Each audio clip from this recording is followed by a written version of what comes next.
So, I'm wearing sunglasses. It's like 7 something in the morning. I got like maybe 5 hours of sleep. And my sleep's been shitty, I think predominantly because I'm the hash oil strain that I'm currently picking up.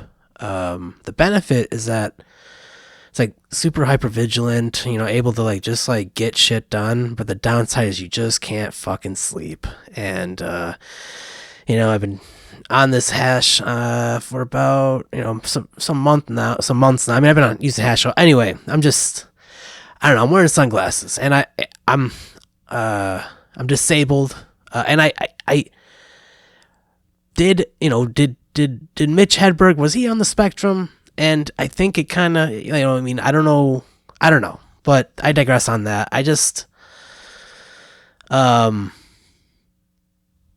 This is a dude that was extremely afraid. He wore sunglasses. I mean, I don't know if this is lore. This is like some mythos of Mitch Hedberg. But he wore sunglasses on stage because he was too afraid to look at the audience. When I'm on stage, I'm not afraid necessarily, and I zone out of I mean, there could be millions of people in front of me probably. I don't know. But they're just, I don't know, it's just faces in the crowd, I guess. But getting on stage, fear. Getting off stage, fear. Getting on stage, it's like, afraid of messing up and fucking, people making fun of me, blah, blah, blah. I don't need any more of that. And then getting off stage, people fucking harassing me, or I said something that I shouldn't have said, something like that. I don't know what was going through Mitch Hedberg's head as to why he wore his sunglasses, but that's just my explanation. And I've recently started wearing earplugs that like you normally wear for concerts. I mean, just like this is like I don't know. This is something that's like just figuring myself out. But anyway, the reason why despite him being, I mean, apparently terrified to get on stage, he loved stand-up comedy so fucking much that he did it anyway, and he the perseverance, the sacrifice of this. He was an artist. I mean, like really, he was more of a creative type than like a businessman, and I think that was possibly his downfall. And in this world, you kind of need balance. So you kind of need, not just one quality, like being creative. You probably need to know how to sell yourself, how to make money off of your imagination, essentially. And I apologize for talking about myself, but this is an appreciation. This is one reason why this is a guy that was kind of, he wasn't, despite being, he should, isn't every fucking performer supposed to be like this fucking outward going fucking like actor type, like just like fucking super charismatic, super fucking like lights up the entire room or whatever. Fucking, I don't know. I mean, I'm not saying that he didn't have that kind of stuff, and maybe it was like more of like a quiet aurora. But I mean, if I were to see Mitch Hedberg, and I mean, obviously, rest in peace. But if I were to see him in person, I definitely would be fucking flabbergasted or whatever the fuck, feeling euphoric.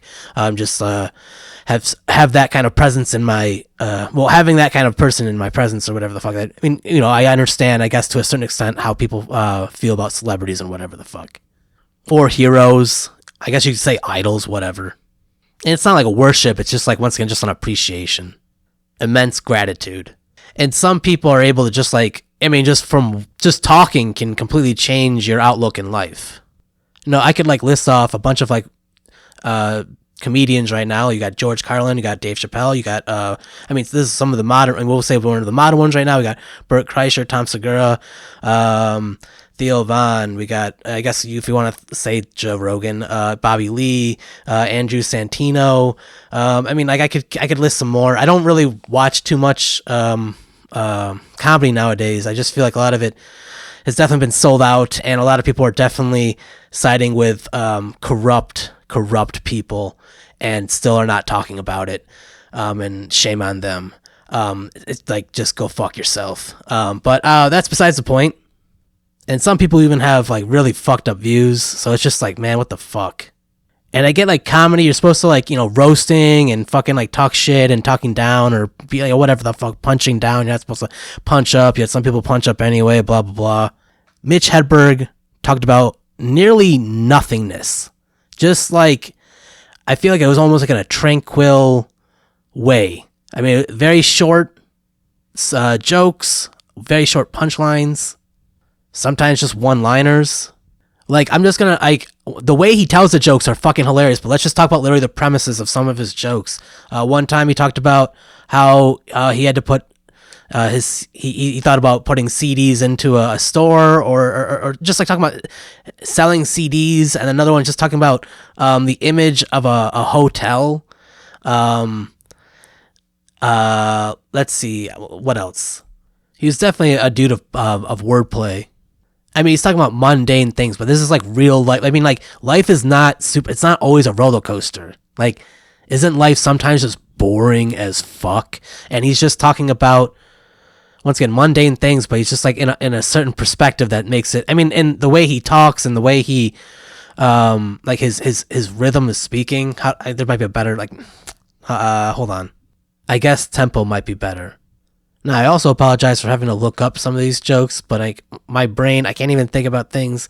There's so much content out there, a lot of fucking things I like, but so I apologize in advance. But he's talking about an escalator breaking down, but like just once again the way he explains it just, and the word, I don't know. I mean, once again, I guess you'd have to like really know who Mitch is to already know. I mean, I guess, and once again, this is just like a fucking appreciation, like just like we're in here fucking like glazing up fucking Mitch Hedberg. Like his jokes are like noticing really small things that maybe, I don't know, it's just they're quirky, I guess. I mean, once again, some people fucking, I don't know, maybe like it's a love-hate. He's a very polarizing comedian, maybe. I love blackjack, but I'm not addicted to gambling. I'm addicted to sitting in a semicircle. So, I mean, it's almost like British like humor, how dry it is. It's very absurd in a sense. Like, he's not even there for blackjack. He's not there for the gambling. He's not there to make money. He just wants to sit in a semicircle. And once again, explaining the joke probably fucking almost like ruins the joke. But like, I don't know, man. Sometimes it's interesting to digest or I guess just I don't know, figure out how he did it, what he did, why he did it, what was he talking about. Here's another joke. When they have a fishing show on TV, they catch the fish and then they let it go. They don't want to eat the fish. They just want to make it late for something. So, I mean, like, once again, you got this perspective of this fish that's like got its own life. It's got its own schedule. And, it's doing its thing before going, oh my God, what the fuck? Some food? I'm going to eat some food before I go. And then just fucking getting yanked up, like, obviously like probably traumatized. Then it gets like tossed back into the water, and it's just like, what the fuck, man? And then the fish goes home and gets yelled at by his wife. Fettuccine Alfredo is macaroni and cheese for adults. He's got a joke on refried beans, a joke on paper flyers that are handed out in the streets, a joke about rice, a joke about dry cleaning. His jokes can get pretty meta.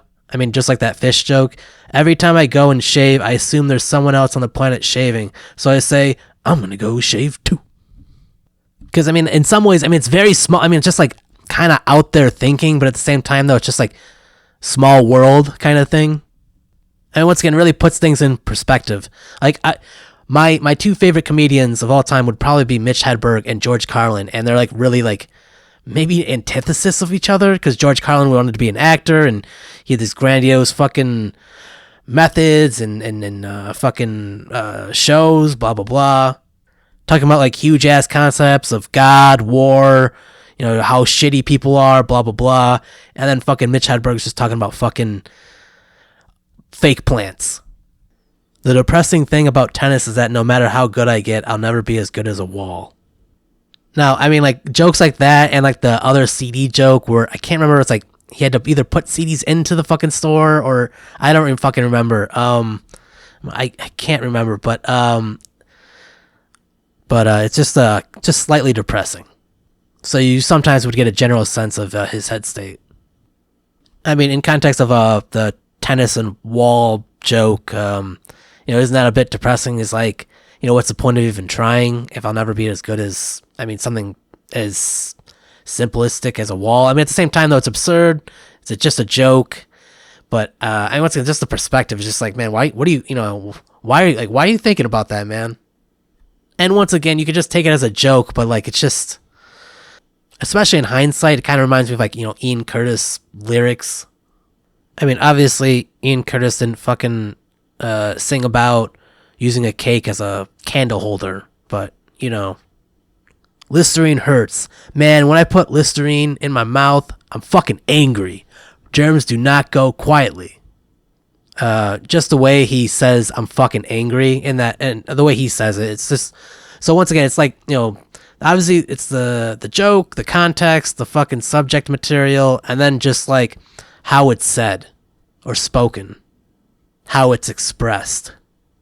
Once again, just sometimes it'd be really absurd. It'd just be like, why are you even like, why are we even, but it's so fucking funny. And once when you're on a roll, so, and that's the thing though, like, it's either you got him or you didn't, and I'm sure it was like a fucking hit or miss, and that was probably like fucking like very taxing on the mind when some people just didn't get it, but then, and it's like, you're funny, but like these people just don't know, and they're it's a whole room of strangers, so then the whole room of strangers, even if you had, even, as a performer in general, you go anywhere and fucking like, you have like even fans, and it's like, why is no one else fucking like laughing? Like, should I not be laughing? Is this actually not funny? Blah, blah, just like, get like, just like really in your head kind of shit.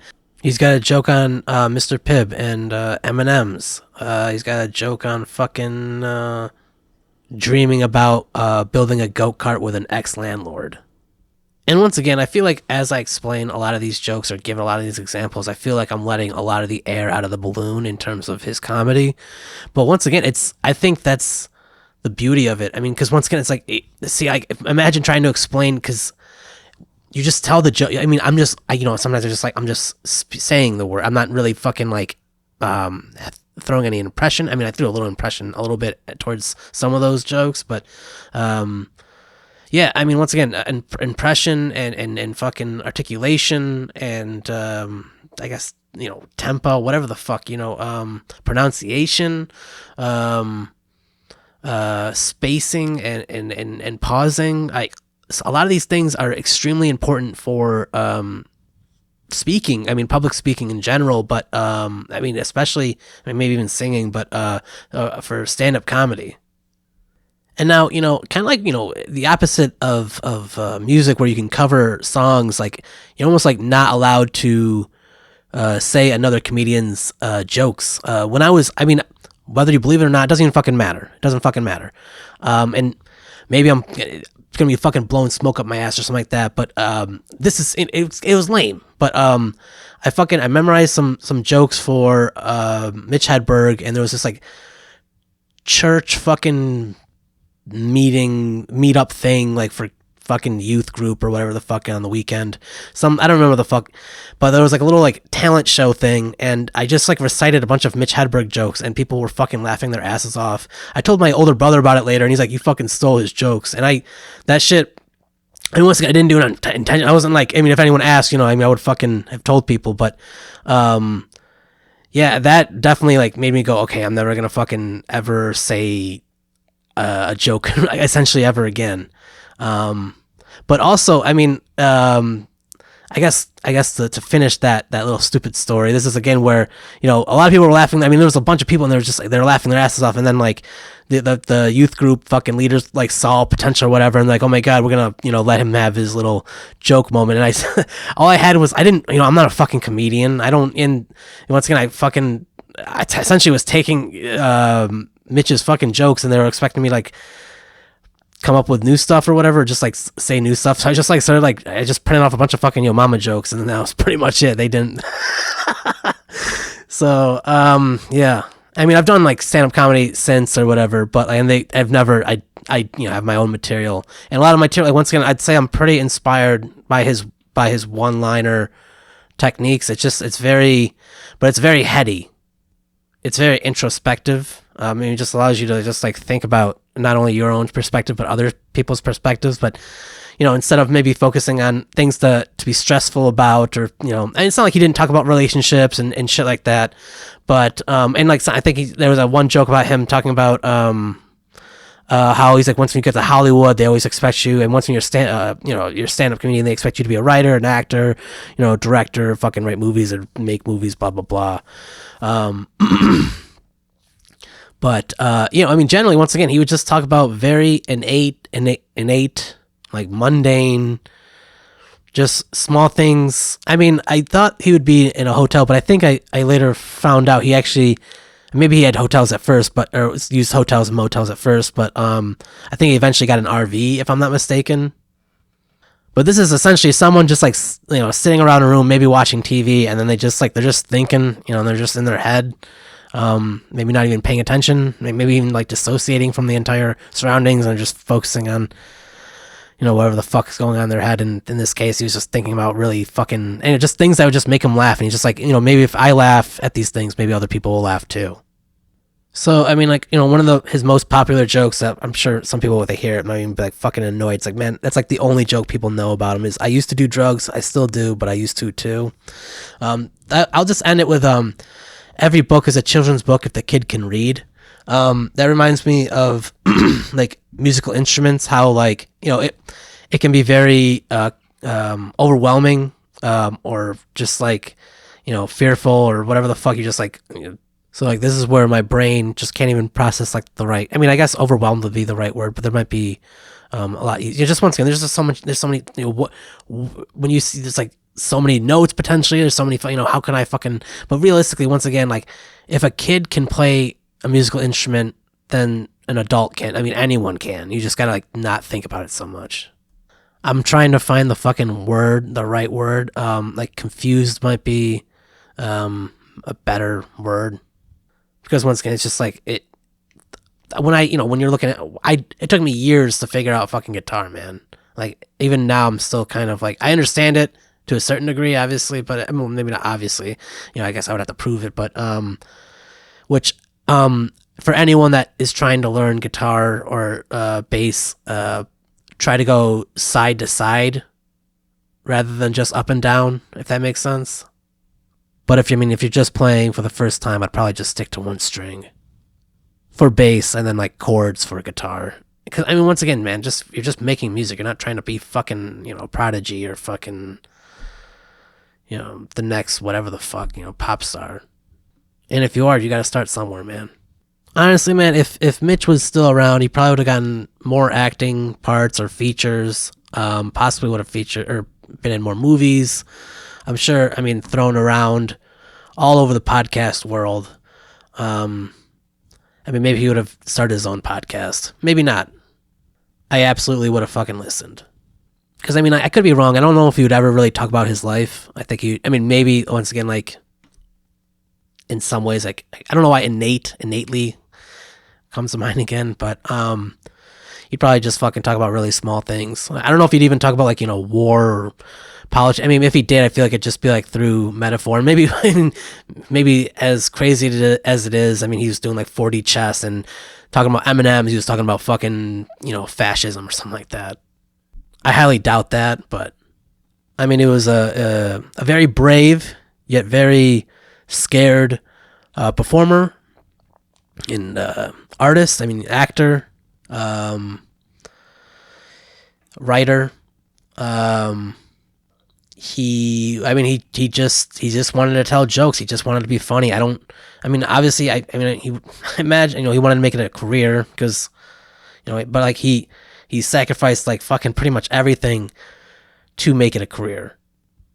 And unfortunately, this world focuses on like making money and social status and stuff like that. And if you're just fucking trying to tell jokes, you're not going to be taken seriously. Unless once again, you're like fucking like pulling in millions or whatever.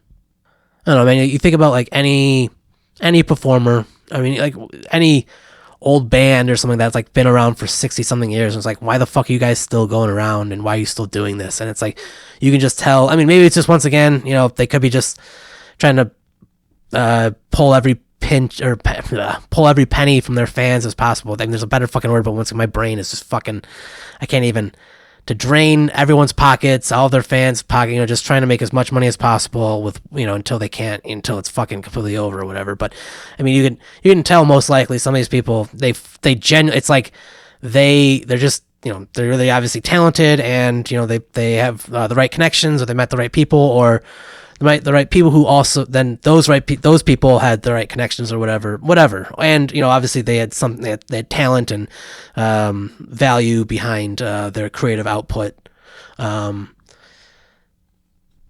because in some ways it's like, man, like, why don't when do you give up or retire, or focus on fucking the real world or whatever the fuck? But like, I don't know, man, I think the real world is like whatever the fuck you make it. And if expressing yourself through whatever method, I mean, if expressing yourself through trying to make people laugh, I mean, I think that's a beautiful fucking thing, man. Like, that's all he was trying to do. And at this time, this world is still, I would say, pretty primal. We aren't really human. Hopefully, soon, maybe never, we'll fucking see. But, imagine a world where, a stand-up comedian can just focus on jokes and not worry about, fucking where they're going to sleep, or hope that the place that they're sleeping in, their car, is not going to get fucking towed or something like that, and they'll lose everything. Or like a musician or whatever, any artist. I mean, I guess once again, some people are like, fuck these people, they should be, get work regular. But like, to make this art, you have to really, you need time to process, and like, just like, it's a random spontaneous thing, and it's a headspace thing. And if you have to focus on, working 40 hours or 60 hours, all that energy and commitment is going to take away from what you really want to do. And I think, once again, I know we're going like too far out, but like, if only we were a lot more sympathetic and empathetic of a society where, artificial intelligence and robots and computers, if they were to take our jobs and careers over, whichever ones that are slowly are being taken over with said AI, robots, and computers, and where even if we had new careers and new jobs, most likely these fucking, like I said, AI, robots and computers will maybe even take, say like fucking like mining asteroids or whatever the fuck, or comets. And I mean, I imagine that getting a robot to mine would be easier than getting a human. I mean, it's not like you couldn't get like a human to what's the fucking word? I guess control the computer, or the robot. But I mean, like, just imagine if we all just had a little bit more time to do what we wanted. And also, I mean, once again, I don't know what was going on in Mitch's head, but I imagine, I mean, he probably did not have the highest self-esteem. I'm going to take a guess. Because I mean, I imagine people who are like super confident with themselves and whatnot probably don't have a whole lot of anxiety, maybe. I mean, I'm sure that's maybe a different story, but I mean, clearly he was funny, but at the same time, though, like I said, if you're bombing in front of people, I'm sure that shit can take a huge toll on your fucking psyche. And I mean, if your art is that polarizing, it's trial and error. You got to find your fucking audience, or your audience has to find you. And I mean, just doing that year after year, I mean, like, once again, it's an accumulation of trauma. I imagine that's why so many performers get so bitter. I think Bill Murray once said, like, it's really depressing when no matter what you say out of your mouth, people find it funny. That's some like sad clown shit. Mitch Hedberg was a sad clown. And I mean, I feel like George Carlin was also a sad clown, but he masked with a happy face. Because I mean, if I'm not mistaken, he wanted to be an actor so badly, and that's why he was so good at being a comedian. It's because he he read his material like it was a script. He wrote his material like it was a script. He acted it out like an actor, and he performed it, once again, like an actor, like in a play. I mean, would you argue that most comedians are probably sad clowns? I guess I'll just end with he just didn't material was never like typical routine stand-up comedy. Very out there, and like, I mean, pretty much if anything, they'd be copying him. I mean, like, it's nice to see originality, and all he had to do was just be himself. Like, you notice that once when he started having to like change to his surroundings, like it was not working for him. I mean, just essentially, be yourself. If it makes you laugh, like, that should be enough. I mean, obviously if you're trying to make this into a career, you got to find people that are going to find what you find funny probably. I mean, clearly it's balanced. You got to focus on the crowd, but at the same time, again, obviously some people do fucking crowd work, but like at the same time though, like, don't focus on the crowd. Just fucking, tell your fucking joke, tell your fucking, whatever your bit, your routine, just fucking do it, and then fucking get the fuck off stage. I mean, obviously you're gonna have to probably trial and error that too, if it doesn't work, or maybe you have to reword it, or you have to fucking, once again, the tempo or pronunciation, or you gotta, pause at certain moments. And sometimes you don't have to, sometimes you don't have to do shit. You just gotta fucking just keep existing. You just gotta be persistent. You just gotta stay committed to the whole fucking bit, the whole routine. You just don't give up. I don't think Mitch was suicidal. I could be wrong once again. I just think it was an accident. Addiction's a fucked up thing. I mean, and there's usually a reason why someone uses such hard drugs. I mean, I'm pretty sure he was using coke and heroin, speedballing it. I just wanted to confirm. But yeah, I think he said, I mean, there's apparently a quote saying he'd use the drugs for the creative side of it, which, I guess full circle, the reason why I use hash oil is pretty much because I want to finish, I get a lot of shit done. The creative side of it, I mean, there's side effects to it. Just if only he knew about fucking hash oil, or if that was a lot more, because I'm just telling you right now, hash oil is like the equivalent of fucking like crack cocaine, but I'd say it's more natural. I could be wrong. But I don't know, man. Like, I've tried some other drugs, and they've made me feel like negative and downers and shit like that. Whatever the fuck, because obviously, like I said, they made me feel down because a lot of them were downers or whatever the fuck, or depressants. I've never tried heroin though, but I'm pretty sure heroin is one of those, depressants. Yeah, heroin's a central nervous system depressant. And I guess, like, really quickly going back to like guitars and bass and keyboards and drums and stuff, how it can seem overly complicated, and that's the reason why it can lead to people wanting to hesitate or just not try at all. But it's just, once again, if you just fucking just do it, you just fucking, anyway. It's the same thing with like joke telling or going up and telling jokes. You're not doing it to be famous. I shouldn't try to, that's not why you should try to do it, because I feel like you're going to be really disheartened if it doesn't work out. Whereas if you at least do it for yourself, you do it because it's fun to tell jokes, to make people laugh, it's fun to perform, and it doesn't matter, the whatever happens for doing that, other than just like, at the bare minimum, you're having a good time. If you're at least having a good time, like, that's all that should matter. Like try, like, I mean, once again, maybe, obviously you want to make it into a business or a career or whatever, you got a lot more fucking to worry about. But if you don't worry about that kind of shit, like, you're just trying to make people laugh. That's all. Isn't that all? That's all you're trying to do. I mean, I guess you're trying to make as many people laugh as possible in the world. Once again, I don't know, but I mean, just, I don't know.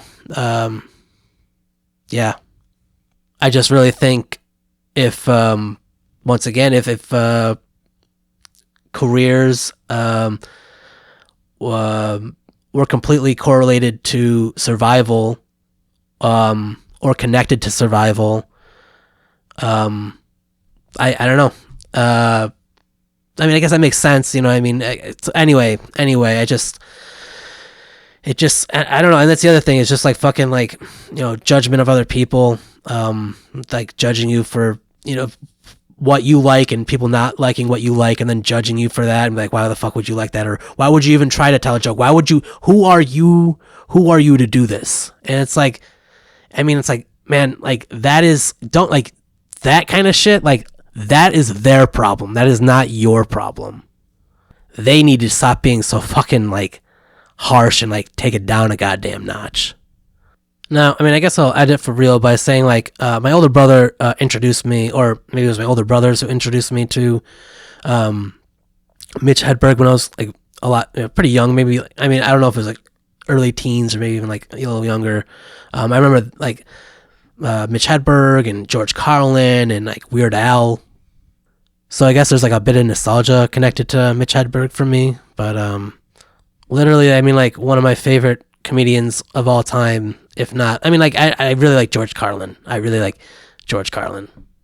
But at the same time, though, like for what Mitch Hedberg had put out and who he was, just like unforgettable, super original, super unique, in my opinion. In my opinion. I mean, it just goes to show that, like, it is possible. Like, this person was doing this, like, literally about 20 years ago, so it's not too late. Don't have to copy him, don't have to do exactly what he did, but, like, just being him. He was just himself. He was so himself. It was like, impossible to not be himself. And, man, it just seemed like all he thought about was just stand-up comedy. I could be wrong. And, like, my only evidence for that is just based on the jokes that these are very, like I said, it's very, like, just things in the room, things he was just, like, had in his hands, or, just very, to be, whatever, wordplay.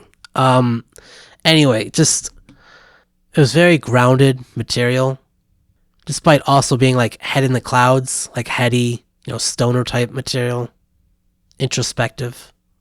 And I mean, I guess that's the other thing, like, it just seemed like that's all he did, was just, like, focus on telling jokes, like, and, I mean, maybe almost, like, desperate to find something funny at times. But, I mean, like, you do that shit for enough years, like, just hours and hours and hours, build, become a master, what is, like, thousands of hours, I can't remember how many fucking hours, but thousands, I don't remember, but, like, you eventually become, like, a master of, I mean, I would say, like, in this case, it was like joke writing.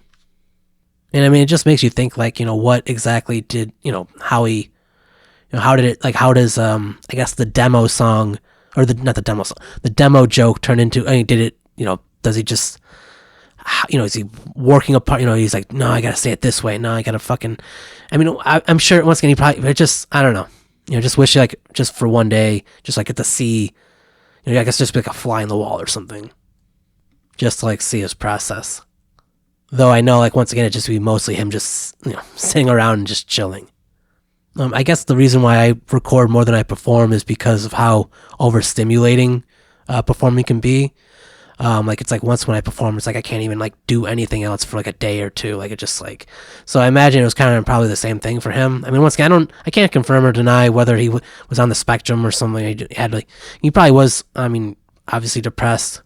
But and probably had anxiety based on having to wear the sunglasses on stage and not being able to look at people, especially, I think, maybe even in the eye. I mean, the reason why I even bring that up is, like, that's just my guess as to why he did nothing else other than just tell jokes. Because, I mean, I imagine just that isn't as that doesn't take as much energy as how draining performing can be, despite it even being 5 minutes or an hour, 30 minutes. I mean, like, the body goes in, like, fight or flight mode, hypervigilance, adrenaline spike, adrenaline rush. I mean, fucking, high blood pressure. And I mean, you gotta be really fucking brave to get on stage. Like, frankly, I mean, that is a fact. So for someone, like, Mitch to go on stage, just, having to wear sunglasses made people, I'm sure some people were like, man, who's this fucking guy? But, like, he probably thinks he's so cool or whatever, but it's like, he's fucking doing it just to fucking survive.